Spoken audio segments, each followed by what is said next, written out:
Hello students, आज हम लोग एनसीईआरटी मैथ्स क्लास 8 के प्रश्नावली 11.1 के प्रश्न संख्या 2 का हल देखेंगे। तो स्टूडेंट्स, वीडियो शुरू करने से पहले अगर आपने हमारे इस चैनल को अभी तक सब्सक्राइब नहीं किए हैं तो अभी आप इस चैनल को सब्सक्राइब कर लीजिए, साथ में नोटिफिकेशन बेल को भी प्रेस कर लीजिए ताकि आपको हमारी हर नई वीडियो की लेटेस्ट अपडेट मिलती रहे।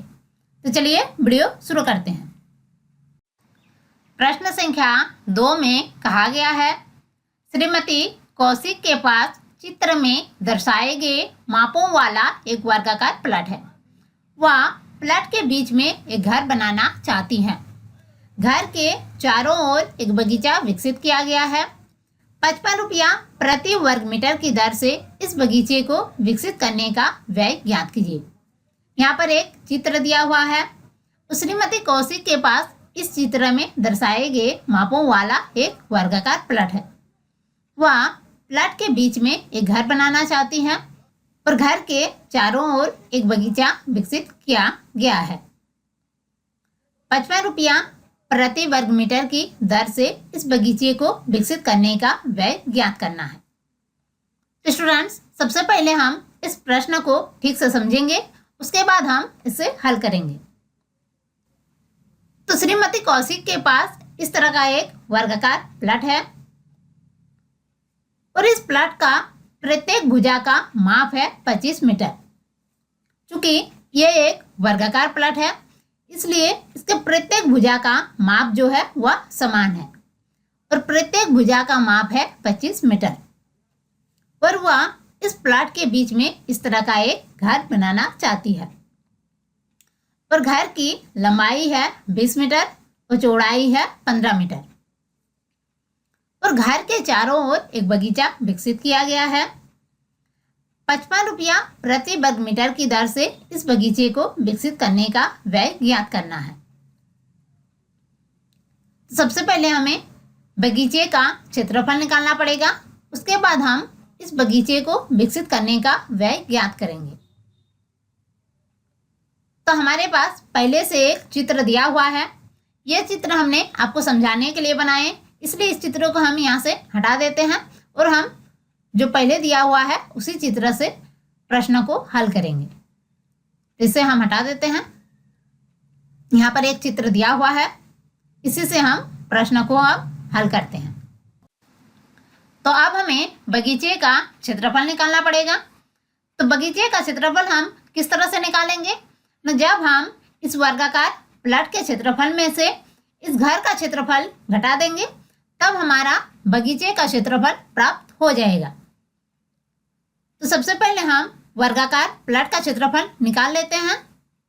तो वर्गाकार प्लॉट का क्षेत्रफल इक्वल टू भुजा गुना भुजा, क्योंकि वर्ग का क्षेत्रफल इक्वल टू सूत्र होता है भुजा गुना भुजा, इसलिए यहाँ पर हमने लिखा वर्गाकार प्लॉट का क्षेत्रफल इक्वल टू भुजा गुना भुजा equal to 25 metre into 25 metre, क्योंकि वर्गाकार प्लॉट का एक भुजा का माप दिया हुआ है 25 मीटर।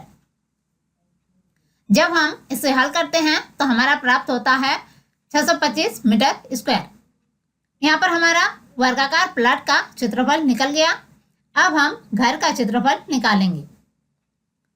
तो घर का क्षेत्रफल इक्वल टू लंबाई गुना चौड़ाई, चूंकि घर की लंबाई दिया हुआ है 20 मीटर और चौड़ाई दिया हुआ है 15 मीटर, यानी ये घर जो है ये एक आयताकार है और आयत का क्षेत्रफल इक्वल टू सूत्र होता है लंबाई गुना चौड़ाई, इसलिए यहाँ पर हमने लिखा घर का क्षेत्रफल इक्वल टू लंबाई गुना चौड़ाई। और लंबाई कितना दिया हुआ है?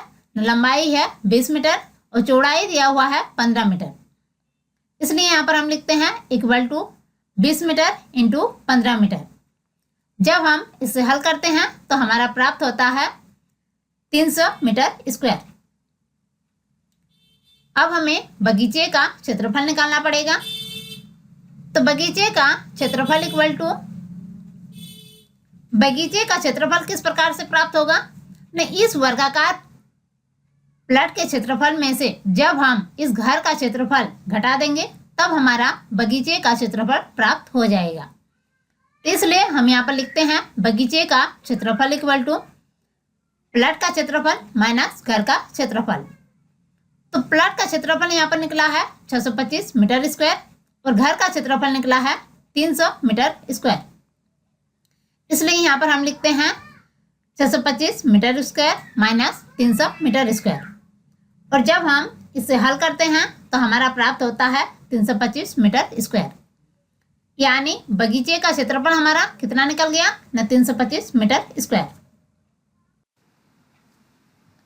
तो बगीचे का क्षेत्रफल इक्वल टू हमारा कितना प्राप्त हुआ न 325 मीटर स्क्वायर।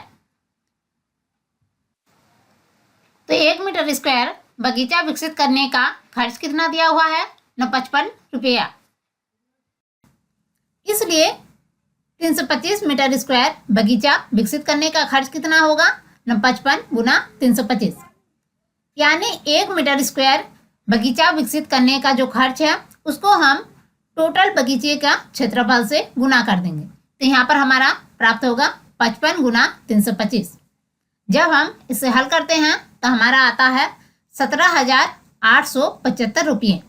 यानी हमारा आंसर कितना होगा न 17,875 रुपये। तो स्टूडेंट्स, आई होप ये वीडियो आपके लिए काफ़ी हेल्पफुल रहा होगा। इसी तरह के हेल्पफुल वीडियोज पाने के लिए इस वीडियो को लाइक कीजिए, चैनल को सब्सक्राइब कीजिए, साथ ही साथ इसे अपने दोस्तों के साथ अधिक से अधिक शेयर कीजिए ताकि आपके दोस्तों को भी इस वीडियो का बेनिफिट मिल सके।